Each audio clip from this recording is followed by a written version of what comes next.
Wait லாஸ்க்கு திணையரிசி சாதமும் சுரக்காய் பொரியலும் இந்த மாதிரி செஞ்சு சாப்பிடுங்க. உங்களோட வெயிட் லாஸ்க்கு ரொம்ப ரொம்ப ஹெல்ப்ஃபுல்லா இருக்கும். திணையரிசி எடுத்துட்டு நல்லா வாஷ் பண்ணிக்கோங்க. 1-2 தடவை நல்லா வாஷ் பண்ணிட்டு அப்படியே ஒரு 1/2 மணி நேரம் ஊற வச்சிடலாம். அதுக்கப்புறம் சுரக்காய் பொரியல் எப்படி பண்ணலாம்னு சொல்லிட்டு பார்க்கலாமா? சுரக்காவை நல்லா தோல்லாம் நீக்கிட்டு இந்த மாதிரி கட் பண்ணி எடுத்துக்கிட்டேன். ஒரு கடாயில கொஞ்சமா எண்ணெய் சூடு பண்ணிக்கோங்க. அதுல கடுகு சீரகம் பொரிய விட்டுக்கோங்க. கூடவே பாத்தீங்கன்னா நம்ம வெங்காயம் பூண்டு தட்டி சேர்த்துக்கோங்க. கூடவே பச்சை மிளகாய் கருவேப்பிலை எல்லாம் சேர்த்து நல்லா வதக்கி விட்டுக்கலாம். நீங்க கருவேப்பிலை இது வரமிளகா கூட சேர்த்துக்கலாம். சரிங்களா?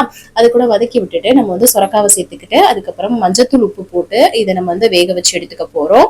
இந்த மாதிரி நீர்க்காய்கள் எல்லாம் ரொம்ப ரொம்ப நல்லதுங்க வெயிட் லாஸ்க்கு.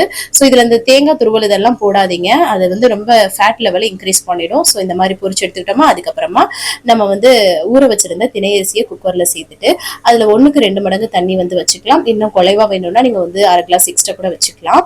ஸோ இந்த மாதிரி தண்ணி ஊற்றி குக்கர்ல 2-3 விசில் விட்டு எடுத்தோம்னா சூப்பரா ரெடி ஆயிடும். ட்ரை பண்ணி பாருங்க, சூப்பரா இருக்கும்.